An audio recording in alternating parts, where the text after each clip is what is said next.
night tonight. Trent showed up wearing his Vikings purple. When are they picking? When do the Vikings pick? They have to trade up, right? They're number 11 and 23, but yeah, they're going to have to trade up, especially if they want JJ McCarthy, which yeah, I mean, see, this is where like I got to be honest, I didn't think there would ever be a situation where I would really be focusing on what the Vikings are going to do in the draft, but I think given tonight, it kind of feels like JJ might end up there. You're obviously, I mean, clearly a big Vikings guy. You've got the jersey on. You've got the Culpepper jersey hanging in the background. You showed me, I mean, what is that, like 8 mini helmets, Vikings mini helmets behind you? You showed me some full-size ones over here. You know, You showed me the frame picture of Fran Tarkington that you've got. Is that autographed? Yeah, it's autographed. So it's a big night. We don't mess around over here, okay? Right. Michigan fan and could potentially land your franchise quarterback being JJ McCarthy tonight. So we're certainly going to get into that a little bit later on in the show. That'll probably be what we close out with because it's I mean, it's a big night in Detroit, and I know that JJ obviously isn't going to be there at the draft. He's going to be holding a draft party, like a private party, but I'm just really excited to see how this all shakes out. We'll talk about how many Wolverines we think will hear their name tonight. Again, once we get to the draft at the end of the show, but let's start with basketball. Let's get that out of the way. And I say, let's get that out of the way this time, but not in like a bad way, right? I feel like there's a lot of times where we talk about the basketball program, we lead off and it's like, damn it, we have to address at least this stuff that's going on. But Dusty May, excitement brewing. There is excitement brewing. Dusty May has been absolutely killing it on the recruiting trail and in the transfer portal. And I put this out on social media, but I think, you know, under any circumstances, I think it would be impressive what he's doing out there. But we talked about this before we went live, Trent, and I said this, that a team that went 8-24, a team that went 3-17 in the conference, dead last in the conference. It feels like Michigan has the most juice on the recruiting trail in the Big Ten as far as basketball programs are concerned. Over the last week, Dusty May has landed 7 commitments. He got 4-star guard Justin Pippen, Danny Wolf, the center out of Yale. He's a 7-footer. Reuben Jones, a guard out of North Texas. Trey Donaldson, a guard out of Auburn. We're loading up on guards, by the way. Roddy Gale, a guard out of that team that shall not be mentioned. And Sam Walters, a forward out of Alabama. And then he got the commitment from 2024 3-star guard Lonzo Carson, who was committed to Dusty May at FAU and has decided to follow May to Ann Arbor and is now going to become a Michigan Wolverine. So that dude, by the way, like he's not highly ranked, but he looks score. Impressive. He looks impressive. He scored like 50 some points in a high school game or whatever. I saw his highlights pop up on social media once he committed to Michigan, and you're right. He's a 3-star guy, but he looks pretty impressive. And I don't know. I wouldn't be surprised to see him play at like a 4-star caliber. Like Dusty May is doing really, really well on the recruiting trail. And based on what I said there about it didn't go well last season. We all saw what the result was. This team was like a rudderless ship. A lot of times it was just, if it wasn't boring, it was flat out painful to watch this team perform. And when you look at the work that Dusty May has done, by the way, he's been with the program for what, like a month? Like he hasn't even been head coach for that long. And it already feels like this is a team that can legitimately compete, for a Big Ten championship, make a run in the tournament. Trent, I'll ask you, based on what he's done over the last week in particular, but since he's taken over, has your outlook at all shifted on what you think this team could be next season compared to maybe where it was a month ago? I was already feeling pretty optimistic when Michigan hired Dusty May. I think he has a fantastic track record.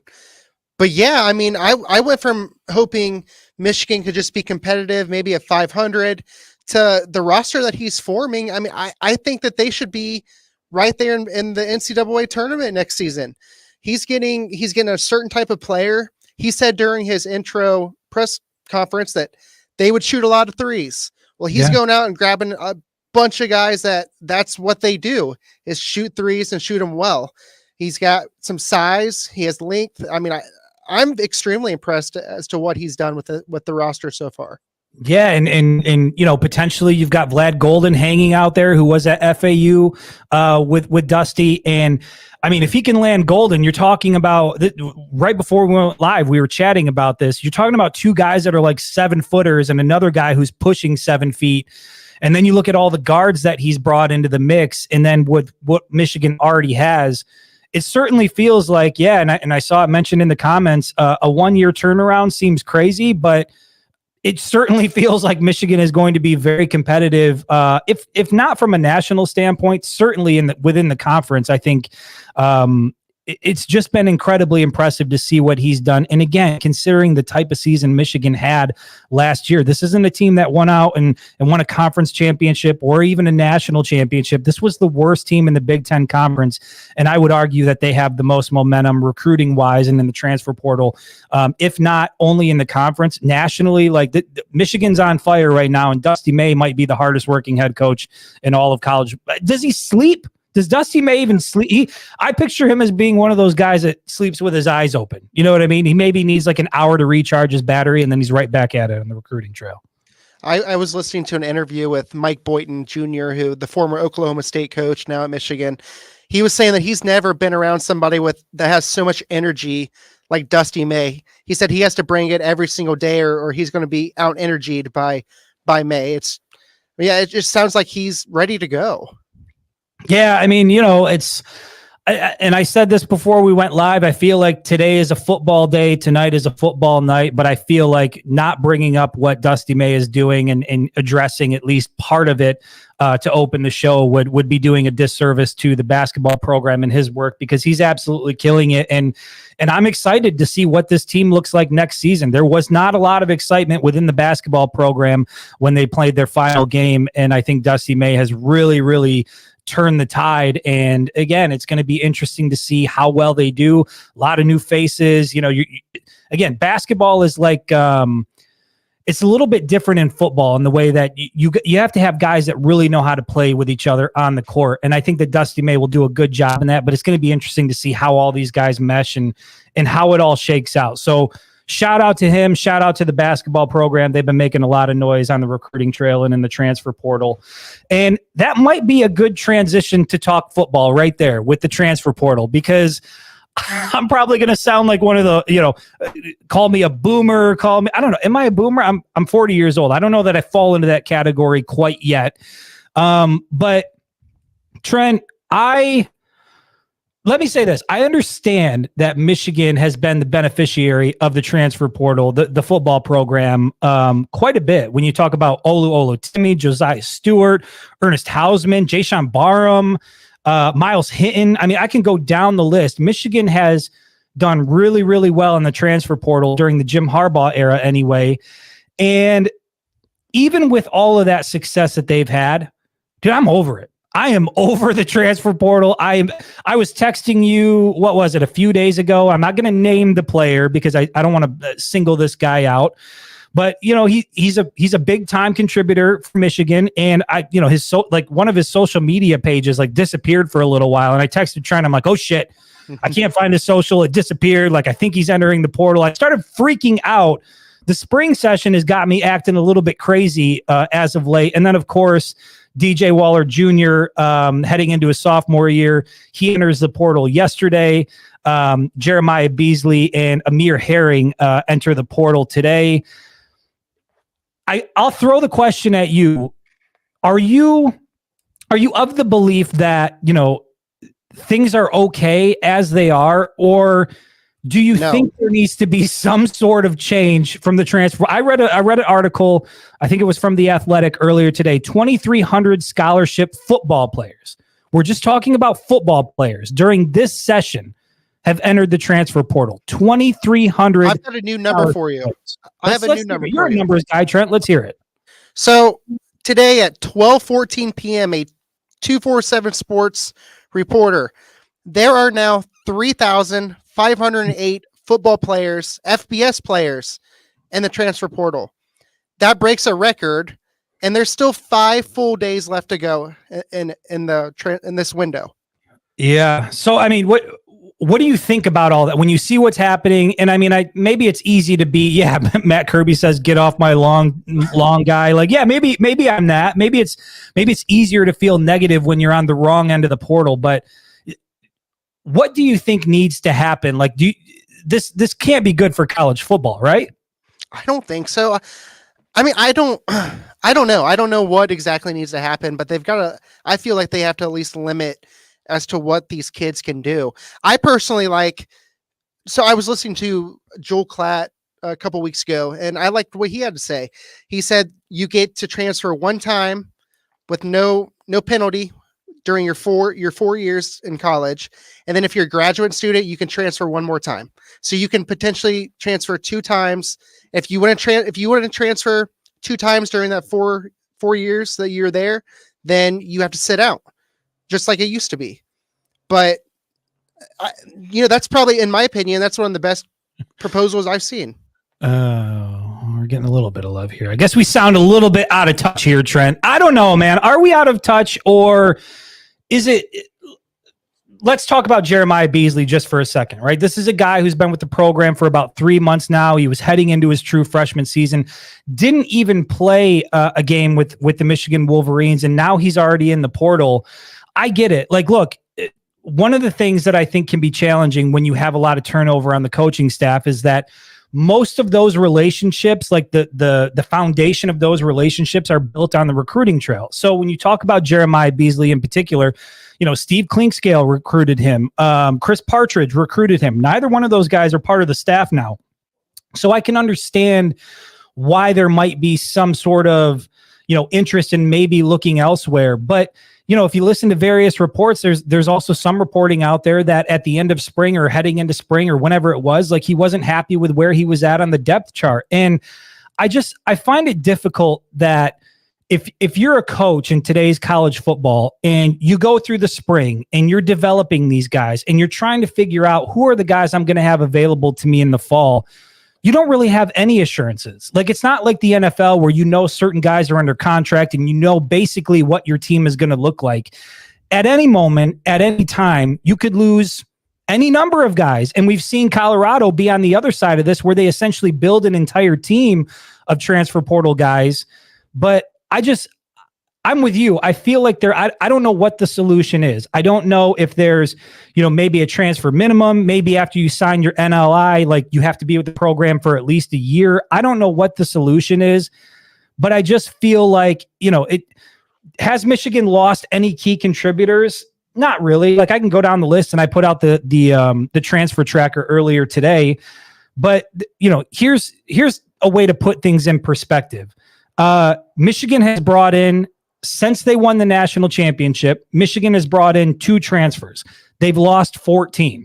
They brought in Jayshawn Barham and Josh Preby, both guys that are going to be starters in the fall. Both guys, I mean, those are pretty good gets out of the transfer portal. But we talk about some of the positions of need on the roster. I'll start out at the wide receiver position. You lost Amarion Walker. You lost Darius Clemens. You lost Christian Dixon, who, think about whatever you will about Christian Dixon or Darius Clemens or Amarion Walker. Add Carmelo English into the mix, and that's 4 wide receivers that Michigan would have had in the mix this year that they don't have. And now it seems like Michigan needs to go out and find a wide receiver out of the transfer portal. You also lost CJ Stokes at the running back position. Not a huge loss, because I think Michigan's pretty deep there. Reese Atterbury, offensive lineman / defensive lineman. Noah Stewart, Amir Herring, going into his sophomore year, an offensive lineman. Matt Hibner, tight end. Cam Calhoun, a defensive back. Keon Sabb, a defensive back, who's now with Alabama, which, you lose a guy like Rod Moore. It would be nice to have Keon Sabb in the fold. Is he like a marquee guy? No, but is he a guy that can come in and be a playmaker? Absolutely.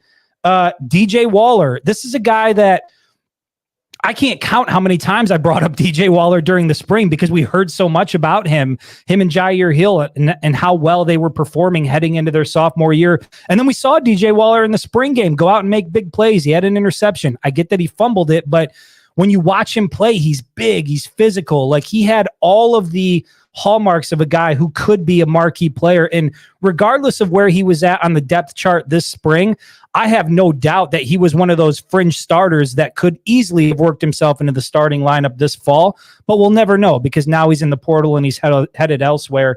You got Iman Dennis and then Jeremiah Beasley today, the true freshman linebacker, the 4-star, the guy out of the state of Michigan who's going to be headed elsewhere. So when I take all of that into account, did they lose marquee guys? No. Did they lose a ton of depth and guys that could play a meaningful role in 2024? Absolutely. And I feel like as a head coach, that's got to be a difficult place to be in because I'm not sure that you have much of a heads up that these things are coming.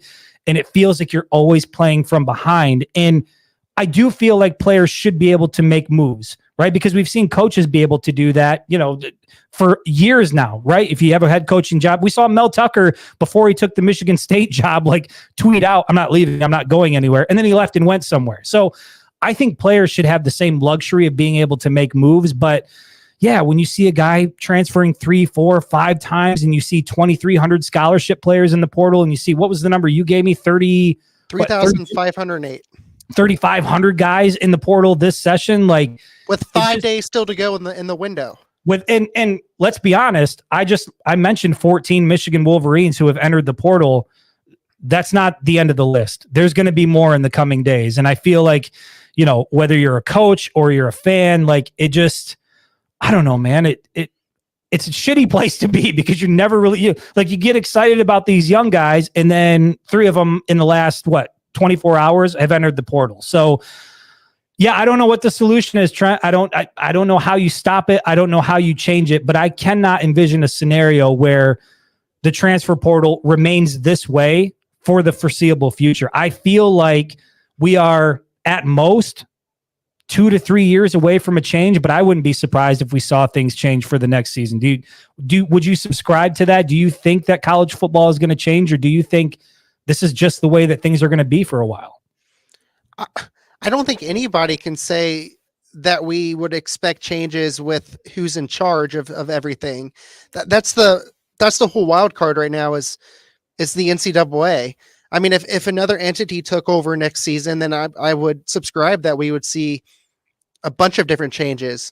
But until then, I feel like they are so inept that I don't know. I don't even know that they think that there's an issue. Is there an issue that on average 26 players from every single team in college football is entering the transfer portal? That's a large number. And like I said, the record's already been broken and there's still 5 days left. And there's going to be it's going to reach 4,000. There's going to be 4,000 players enter the transfer portal just in this window. It's just, I don't know. It's insane. I think Matt Kirby brings up a valid point here, and I'll ask you, Trent, do you think we're making a bigger deal out of it because it is so lopsided compared how many guys Michigan has brought in versus the amount that they've lost for this session? Do you think that maybe if it was a little more evened out that we would view things differently? Or do you think that overall, when you look at the overall picture, even if Michigan was still benefiting, you would still view that there needs to be some sort of change? I was complaining last year about the portal when they brought in AJ Barner and Josh Wallace and those contributors, the offensive linemen. I don't know. I'm not a huge fan of how many times somebody can enter the transfer portal. I don't like how every single year you can change teams with no penalty if you truly wanted to. There's just so many loopholes. And yeah, I mean, I realize the transfer portal has greatly benefited Michigan. And I don't think any of these players that Michigan lost is a huge deal, other than I view Keon Sabb as a big loss just because of the injury to Rod Moore. Just like today, Jeremiah Beasley and Amir Herring entered. Are they a big loss now? No, absolutely not. Right. But both of those players, we all believe that would be starters for Michigan either next year or the year after. So, I mean, these kids that Michigan's bringing in, it's not a huge deal that they're losing them right now, but down the road, you hate to lose these kids. And going back to the portal though itself, I'm honestly, I'm not a huge fan of it. I don't like the way it's ran, it's organized. I agree with you. I think that these kids should be able to transfer around if they need to, if their coaches leave, but they got to rein it in a little bit, in my opinion. Yeah, and I've seen some of the feedback on social media, like, relax, these guys aren't marquee guys, they're going to lower level schools, and things like that. But listen, if you're a Michigan football fan, don't tell me you don't understand the importance and the value of having depth and being able to develop guys, because that is a massive reason why Michigan won a national championship in 2023. They had a ton of depth and they had a ton of development on that team. A lot of guys who had been in the program for a very long time. I mean, you talk about Mike Barrett. He was there for like 20 years, right? A guy like Mike Zaner still was a fifth-year senior. J.J. McCarthy there for 3 years. Zach Zinner and Trevor Keegan. I mean, you can go down the list. These guys in an era of college athletics where things can get a bit nutty and crazy, like, they stuck together. They had a common goal.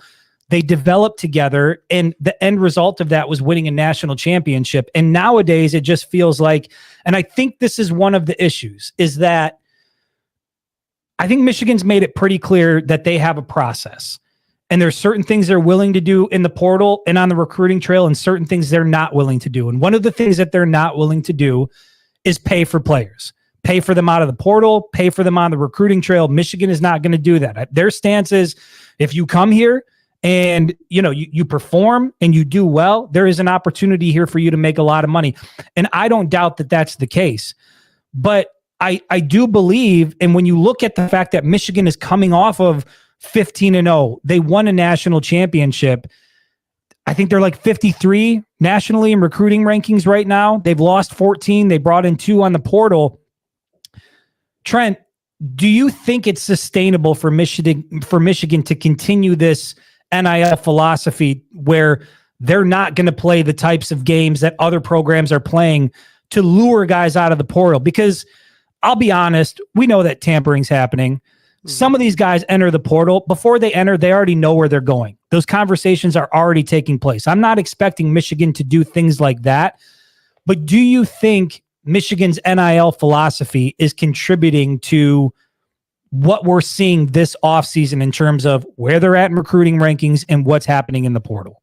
I mean, so far it has been, but yeah, it's hard to believe that we can go think about another 5 to 10 years from now, and heck, another 2-3 years from now, and think that Michigan's going to keep winning these recruiting battles against the likes of Ohio State and Texas and Oregon when we know exactly what they're doing.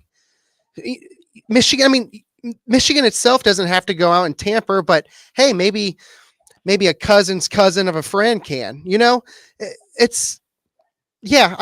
know Michigan doesn't want to play those games, but I mean, everybody else is doing it. Everybody's doing it. Damn it. Yeah. I think that's the thing, is that Michigan they've had so much success doing it their way and not having to, essentially pay for players, whether it be out of the portal or on the recruiting trail. So when things are working, there's not much of an incentive to change, but it feels like look at what Ohio State has done during the offseason. They've been pretty transparent about the money that's had to be forked out to build what was it, like $13 million or something like that? Like some crazy number that I heard, but they did very well in the portal and they did very well on the recruiting trail. And I think that is where college athletics is headed.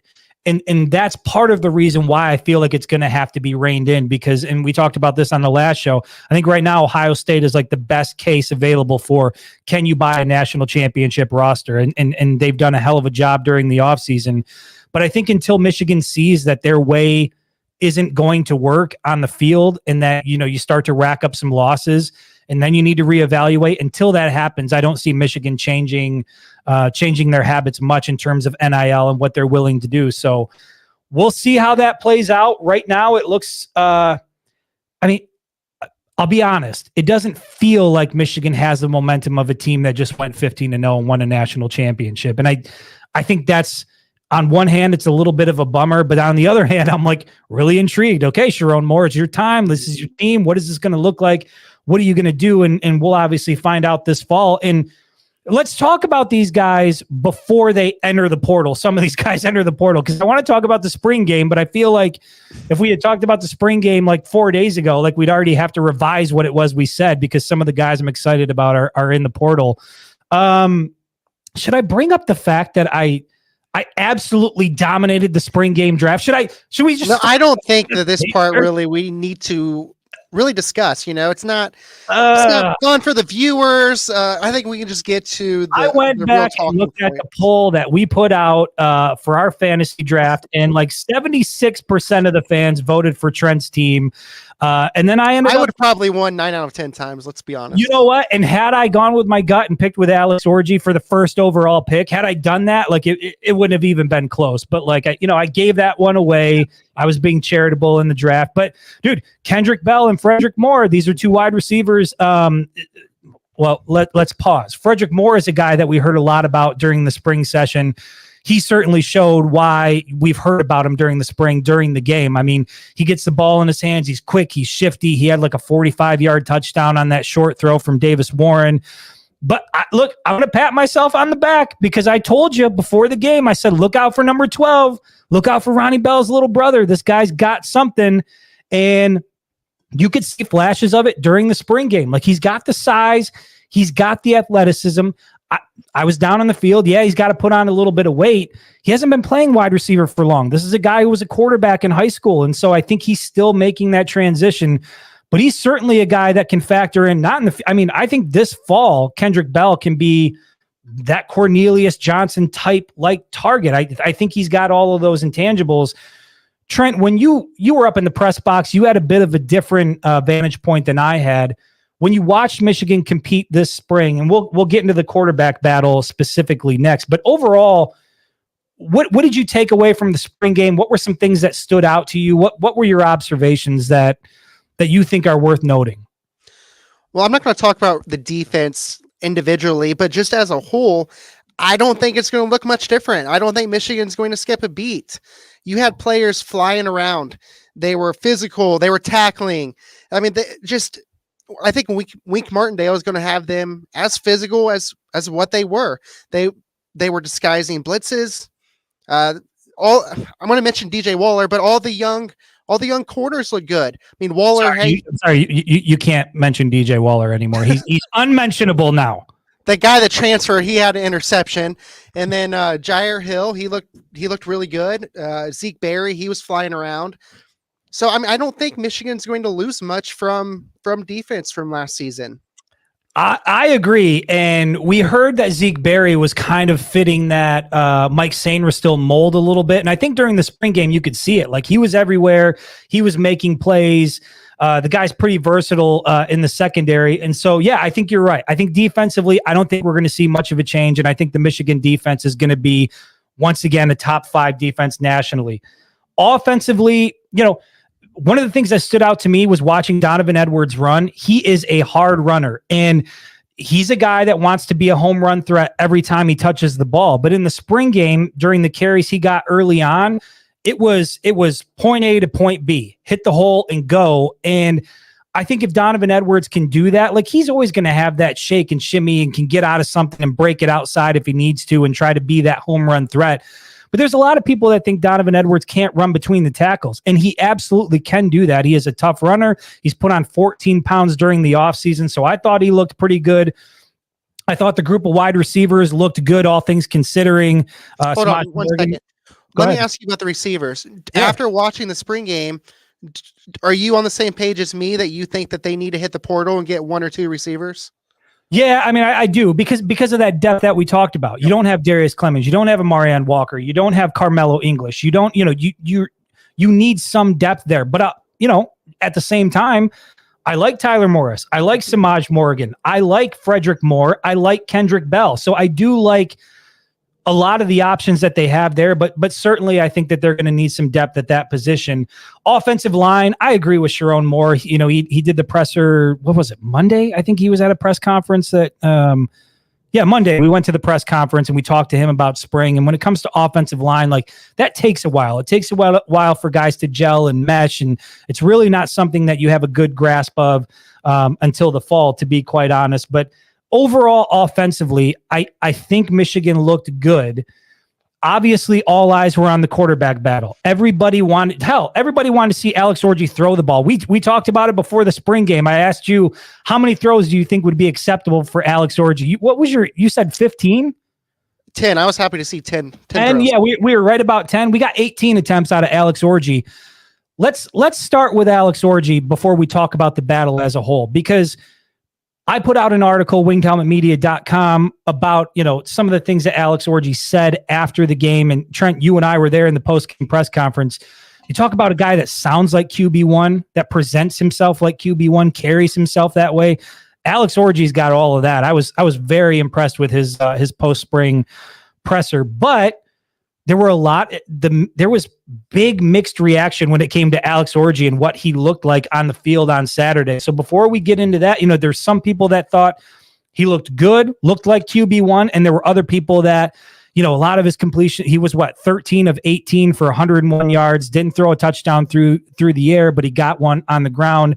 There were some people that thought he looked good through the air, other people that thought it was, short dump offs on that late drive where they were trying to score. What was your overall assessment from Alex Orji on Saturday? I mean, honestly, I was kind of impressed with him. He started off throwing 2 really poor throws, and then he got dialed in. He was moving the team down the field. Like I told you before, I feel like if Alex Orji can just complete 60% of his passes, the added element of his running ability would make this offense a real threat. And I mean, we've seen that in the spring game. He had an 18-yard rushing touchdown. If in a real game setting, he would have scored in the fourth quarter there on that last drive. He got touched, but he wouldn't have been tackled. He would have scored. And I mean, was he flawless? Absolutely no. But I felt like he looked good enough where, as of right now, in my opinion, he is the starting quarterback at Michigan.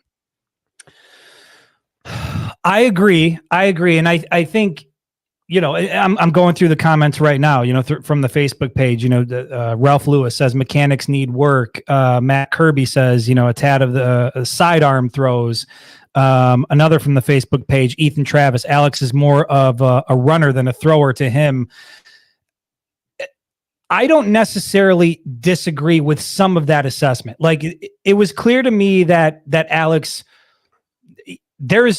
he can still develop into a better quarterback. I don't think he's as good as he possibly can be. But what I will say is I think he's good enough to be QB1 this upcoming season. And I think that based on the way Michigan goes about its business offensively, he is perfect for what Michigan does offensively because he can hurt you through the air. We saw that he can throw the ball, so we know that his arm works, which is great news. But he's also a threat to run the ball and can break it outside. I think the first drive of the game was like an 18-yard touchdown run. Now I get it. You can't tackle him and it's a spring game and all of that. But we saw Alex Orji do that last season where the defense knew what was coming when number 10 was in the game and he was still able to move the ball down the field anyway with his legs. So they don't need Alex Orji to be Tom Brady. They don't even need him to be J.J. McCarthy. I think if he operates within the framework of the offense, the way it's traditionally been run, and there's no indication to me that Sherrone Moore plans on changing too much offensively because Sherrone Moore has been the offensive coordinator. He's the guy that's been leading the charge offensively. I think we're going to see a similar offense. J.J. McCarthy, for as great as he wasn't asked to do a ton during his time at Michigan. And I think if you don't put Alex Orji in a spot where he has to sling the ball 40, 50 times during a game, I think he absolutely can be the guy who leads Michigan to a 4th consecutive Big Ten championship, and then we'll see what happens in the playoffs. With that being said, and you sent me a text after I put out this article, I floated the idea because I liked what I saw out of Davis Warren. And I think a lot of people who watched it on TV and a lot of people that were in the stadium, they liked what they saw out of Davis Warren. I floated the idea that maybe Michigan would be better off with a 2-quarterback system during the fall. Not even 5 minutes after I put that article out, Trent, you sent me a text pushing back on that pretty strongly. So I asked you about Alex Orji. Let me ask you about Davis Warren. He was 6 of 9 for like 135 yards, 2 big touchdowns. What was your overall assessment on what you saw from Davis Warren as a quarterback? And where does he fit into this battle? I was impressed with Davis Warren. I was impressed with Davis Warren last spring.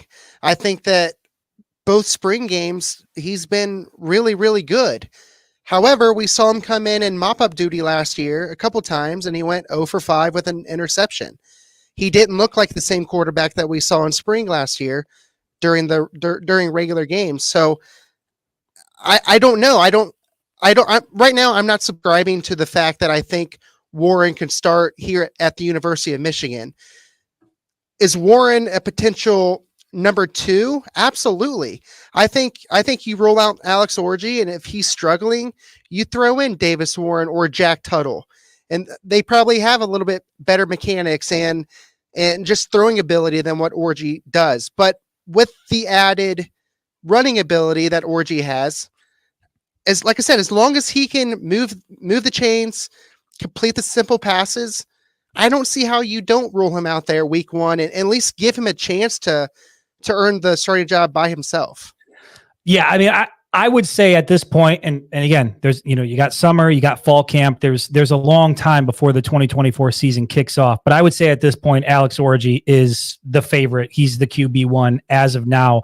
Jack Tuttle is obviously a factor in that conversation, but hasn't really been able to do much during the spring, didn't play in the spring game. And we know how valuable spring reps are. So to me, it's Alex Orji and Davis Warren right now that are competing for that top job. And I get it. Like, it's not ideal to have a 2 quarterback system, but I did see some things from Davis Warren that I was very impressed with in terms of the way he was able to roll out, the way he was able to throw with pressure in his face, that connection he had to Frederick Moore for like that 45-yard touchdown.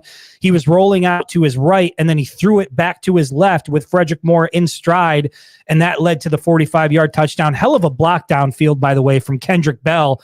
You know what? I might just go out and buy a Kendrick Bell jersey. I'm getting very, very high on that kid. And then the connection, again, to Kendrick Bell, where Davis Warren dropped back and threw it like 45 yards through the air, dropped it right in the bucket. Yep. I was very, very impressed with Davis Warren, the way he conducted himself, his poise in the pocket, his ability to get out and create when he needed to. And you're right, Trent. He also looked good last year. And then when he had opportunities during the season, it didn't look so great.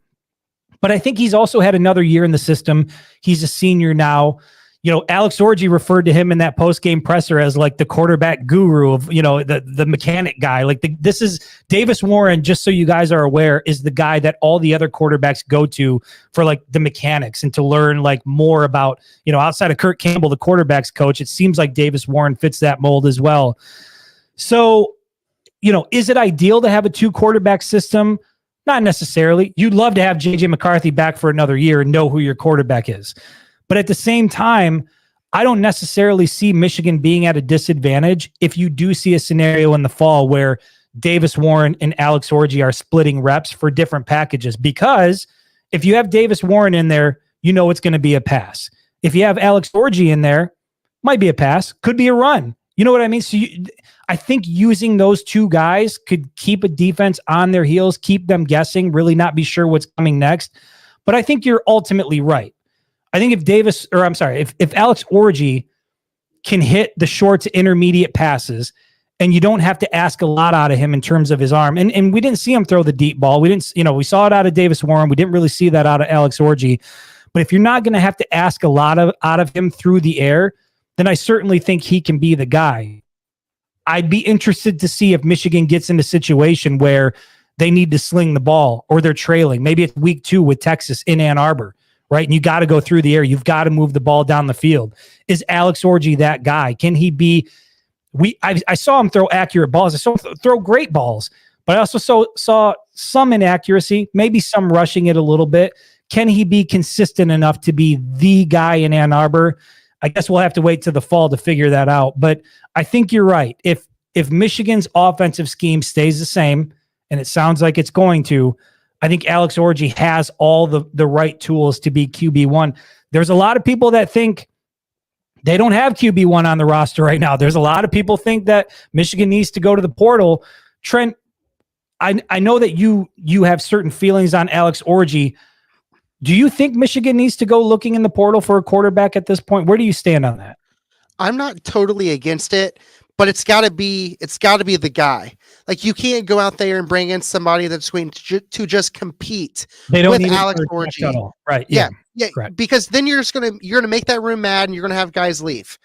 If you're going to go to the portal, it's got to be It's got to be an elite guy that goes into the portal looking for a winning situation, and that winning situation is Michigan. You go bring him in for a year or two, however long he has left, and he is the guy. He's starting day one for him. But yeah, I don't want to see them go out into the portal and just bring in another, like you said, Jack Tuttle situation, because that's not going to help anything. Yeah, let me ask you this, because I saw this idea floated on social media and I disagreed with it, and I'm gonna pose it to you in a different way, because where this team is at right now reminds me a lot of where Michigan was in 2021 with Cade McNamara at quarterback.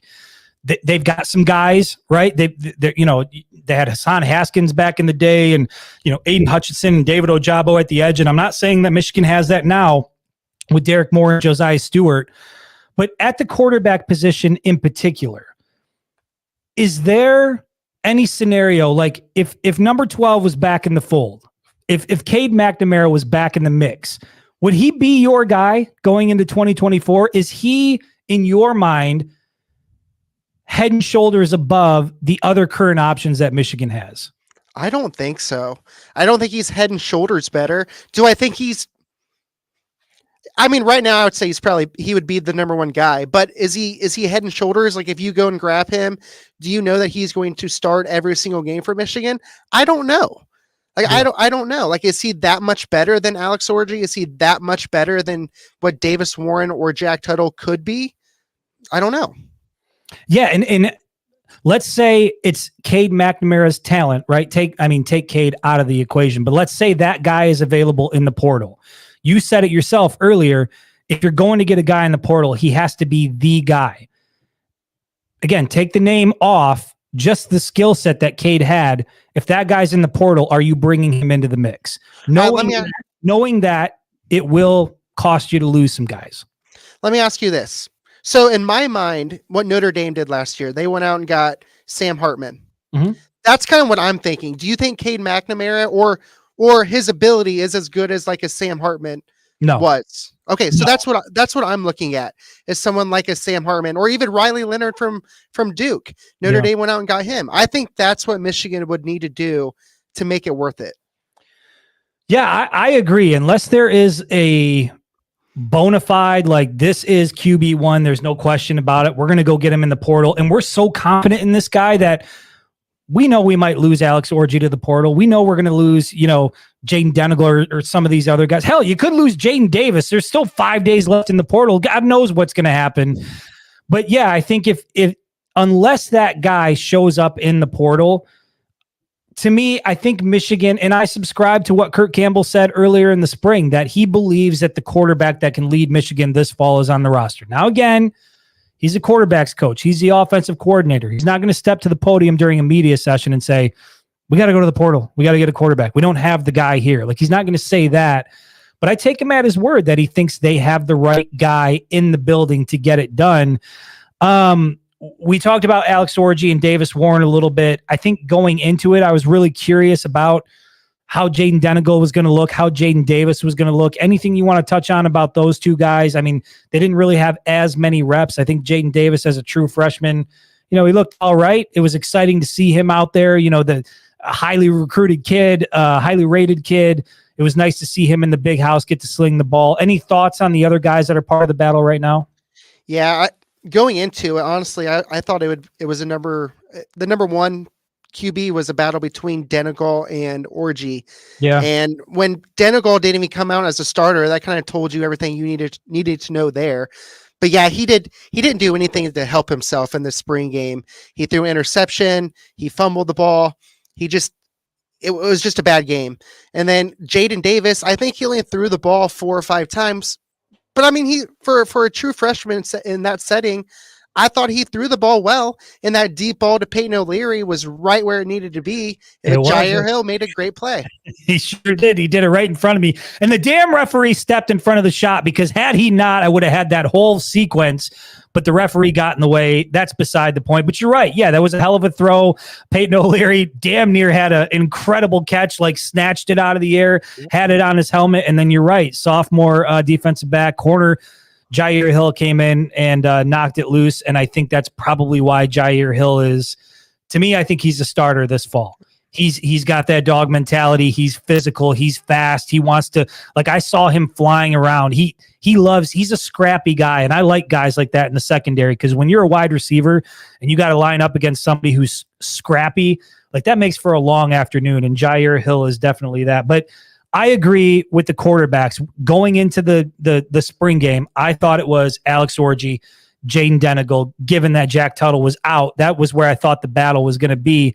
And, Jaden Denegal went on social media after the spring game. He knows he didn't have a great showing. He said something to the effect of, I didn't sleep well at night. Like, I didn't sleep well last night. Like, obviously it wasn't, the performance I wanted to have, but, it seems like he's still, it's reset and reload. And Alex Orji and Jaden Denegal are roommates. And Alex talked about that after the spring game, that they're always talking with each other and trying to coach each other up. So even though there's a competition there, I don't doubt that Alex Orji was trying to help Jaden Denegal get through what was, a subpar performance in the spring game. But again, it's the spring game. And to your point, what you said earlier, we've seen guys go out and have an incredible spring game and then look very, very subpar during the season. So I don't think that Jaden Denegal's spring game performance is any sort of indication on where he might be in the fall. But I was extremely impressed once again with Davis Warren, and I think he inserted himself squarely into that starting quarterback conversation. And to be completely honest with you, and I hope this doesn't come out as a knock to Davis Warren because he's a senior, but dude, if I had to put out like a list of the guys that I thought had a shot at the QB1 position, he might have been at the bottom of the list. I might have even put Jaden Davis over Davis I'm right there Warren. with you. Yep. And to see the way he performed during the spring game, I think that says a lot about the work he's put in and what he's capable of. So again, CJ's right. We're going to overanalyze the hell out of the spring game because there ain't shit else going on. We got a long time before the season kicks off, but it was nice to get a little bit of glimpse into the future and what could happen. And I'm excited to see how it plays out this fall. But in terms of the quarterback specifically, I think we're in agreement that Alex Orji walks out of the spring session as QB1. That was what a lot of people thought going into it. And, the battle will continue on in the fall, and then you're going to add Jack Tuttle into the mix. So it's going to be intriguing to watch that and see how that. Hey, Chris. Go ahead. Ralph Lewis had kicker. What do you think? Are you concerned with the kicking game at all with Adam Samaha? You know what the thing was it was James Turner, right? Last year. I mean, that's the thing. Like, I even have to remind myself of his name because he was very quiet, the way he went about his business, but all things considered, pretty reliable, pretty good kicker. I think, you have a guy like Jake Moody for so long, and then you bring in James Turner out of the portal, and you just sort of take for granted that Michigan's kicking game is always going to be good. But I mean, Adam Samaha was 50%. He made from 31 and he missed from 30. And, it was a little bit cold and it was a little bit windy. But guess what it's going to be like in the big house in the fall?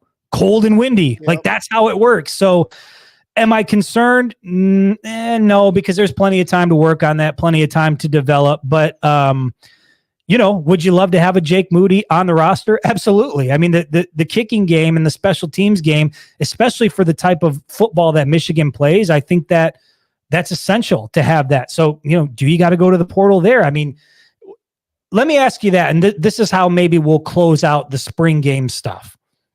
When you look at everything you saw on Saturday, and we know, and Sharon Moore even addressed it during his press conference, they have specific needs. They are going to look in the portal, but he wouldn't go any further beyond that. Based on what you saw on Saturday, what does Michigan got to do in the portal here over the next several days? Offensively, I think they need to add one or two receivers, and I want to see them add big-bodied receivers. I want to see them add a 6'2", 6'3" guy that can go up and grab the ball. I think they've got plenty of the gadget type receivers, slot receivers, but they're while I think Fred Moore can be it, I think they're missing a big-bodied guy. So offensively, that's probably all that I think. Defensively, I'm looking at the secondary. Yeah. Corners, I know you listed Amorian Walker as a receiver, but he did switch over to corner last season and was repping there. So you lose him, you lose Cam Calhoun and DJ Waller, who all could have contributed this season. Keon Sabb leaves. So they're a little thin in the secondary. I think that they need to go out and grab a couple receivers, get probably 2 guys from the secondary, maybe a linebacker for some depth, and I think they'd be fine. I agree. I think for Michigan, the spring transfer portal session is all about depth.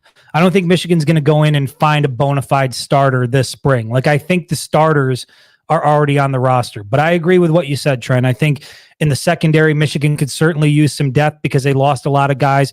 Go get a guy out of the portal or a couple guys out of the portal. At the wide receiver position, you need some depth there. Go get some guys out of the portal. But I think overall, I think Michigan is pretty much set with the guys that are going to start this fall.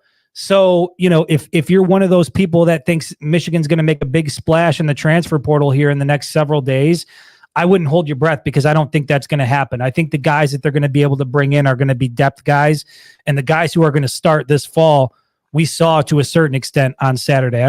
Did Josh Preby even play, or is he working through something? No, he didn't play, and neither did Gio. Yeah, I saw Gio walking around on the sideline, but I didn't see Josh. So, those are 2 guys who are squarely in the mix to be starters on the offensive line that we didn't get to see during the spring game. But again, I think you're right, Trent. I think that they need to go out and there's positions of need, but I don't know that they're going to find a starter just yet. Yeah, CJ, absolutely. There isn't a big splash in the portal yet. Like the guys that are even available right now, like I don't think that there's one of those guys available right now, but 5 days, 5 days to go. And I think it's going to be crazy. And to be honest, I don't think we've seen Michigan lose the biggest contributor yet that they will lose to the portal. I'll just say that. I think there's more to come. And I think that, I think overall Michigan's going to be fine, but the Wolverines aren't done quite yet seeing talent enter the portal. And I think that, just sucks, man. God damn it. I hate the portal. I love the portal and I hate it. I'm not really sure how to feel about it. It's the most love-hate thing I've ever experienced. But overall, I would say that's where I said, I hate it. I just wish I knew and I didn't have to sit here and guess all the time. And, these guys that you get excited about, you knew were going to be around. But I think we've covered spring pretty well. And to, CJ's point, you're right. We're going to overanalyze everything from the spring because we don't have anything to talk about for several months as far as that's concerned. Let's pivot to the big night in Detroit tonight, Trent. You've got the gear on. You've got you're ready to go. The NFL draft in Detroit tonight. For anybody looking to watch, it starts at 8 p.m. You can watch it on the NFL Network, ABC, ESPN. I said this on social media. I can't remember. It might have been today. All the days are sort of meshing together, but I'll just to reiterate it on the show here. And I said this to you before we went live that there has never been an NFL draft that I have been more excited about, more invested in, particularly because of not just the amount of guys that Michigan sent to the draft, but what these guys accomplished at the University of Michigan. And in some ways, Trent, I'm going to get drafted tonight because it's well known that I have not adopted an NFL team quite yet. I've been pretty close to jumping on the Lions wagon, but I'm not a big NFL guy. I don't really follow it that closely. I love college football. I'm a college football junkie. But tonight, there is a franchise that is going to earn my fandom because there is a franchise out there that is going to make the right decision to set them up for at least the next decade by selecting number 9, JJ McCarthy. I mean, bro, your Vikings, they seem to be the favorite right now. As a Vikings guy, as a Michigan fan, what are your thoughts about the draft, particularly tonight and as it relates to JJ McCarthy? I've always loved the draft. The COVID year, I actually watched all 7 rounds and I've never done that before, but I needed football so badly that I loved watching the highlights of all the players. And were you wearing the Vikings jersey at that point? Absolutely. I was wearing the Vikings jersey. I was playing a video game, watching the draft. It was fantastic. But anyway, yeah, I'm excited. I'm excited to see where the Michigan guys goes. Of course, I'm excited to see who my Vikings pick. I truly think there's a real scenario where Minnesota gets JJ McCarthy. And personally, not just because I'm a fan, but I feel like would be the greatest fit for him. He'd be going into a offense with Kevin O'Connell, who's an offensive minded coach. He would have legit weapons in JJ, TJ Hawkinson and Addison. I mean, I feel like he could go there and succeed year 1 if they needed him to. Yeah, it does seem like that might be the best fit for JJ to succeed year one. Let me say this before I get into the Michigan stuff. I just want to make this clear because I think we're all in agreement. The entire football world is in agreement that Caleb Williams is going to go number one overall, right? Yep. No offense to him personally. I feel like this is a huge mistake by the Chicago Bears. I view this playing out in a similar way that but I would even take Justin Fields over Caleb Williams. I think Caleb Williams is going to be selected number one overall by the Bears. I think he's going to be in Chicago for 2 or 3 seasons, and then they're going to try to trade him for pennies on the dollar. There has just been so much, and it has nothing to do with the pink phone or the painting of the nails or anything like that. But some of the things I've heard Caleb Williams say over the years, and just kind of the way he conducts himself and goes about his business, I don't think it's going to translate to the NFL very well. If we were talking about J.J. McCarthy, Drake May, Jaden Daniels, Michael Penix Jr., I'm taking all those guys before I'm taking Caleb Williams. There's red flags and alerts, and my spidey sense is going off big time that this is a guy that is not a number one pick. And I would love I know it's not going to happen, but how incredible would it be for the Chicago Bears to change course last second, select J.J. McCarthy number one overall, and then the Chicago kid gets to return to the Windy City? Like, I would love to see that play out, but that's the type of shit that happens in movies. It's not going to happen in reality. Caleb Williams is going out number one, but I wanted to put that on the record because I might be completely wrong and he might light up the league. Could be like a CJ Stroud type season in his rookie year, but I don't think so, man. I think that Chicago is going to struggle with Caleb Williams, and I think Caleb Williams is going to struggle with Chicago. I see it for 2 or 3 seasons, and then I see him sort of bouncing around the league for a little while before ultimately he's out. No offense to him personally, but I just, as the number one pick, like I felt like I had to say that. Moving on from that, yeah, I would love to see J.J. McCarthy go to the Vikings. We've seen reports that maybe it's the Patriots, maybe it's the Raiders. I put out that video earlier today where, Rich Eisen asked him, like, do you have a sense of where you're going to go in the first round? And J.J. said, yeah, I've got a decent idea of where I might go. And then the first team out of his mouth was the New York Giants. And he spent a good amount of time talking about the Giants. You're not a fan. Look, and there's a lot of people that are not a fan. They think, any quarterback that goes there is going to be struggling mightily, but he had a lot of good things to say about the Giants. Is it the Washington Commanders? Is it the Denver Broncos? Is it your Vikings? Either way, man, I feel like any team that takes JJ in the first round, I'm going to feel compelled to be a fan of that team because of everything he meant to the University of Michigan, everything he was while he was here. I feel like the team that drafts him is also getting me as a fan. And so I'm very intrigued to see how this plays out tonight.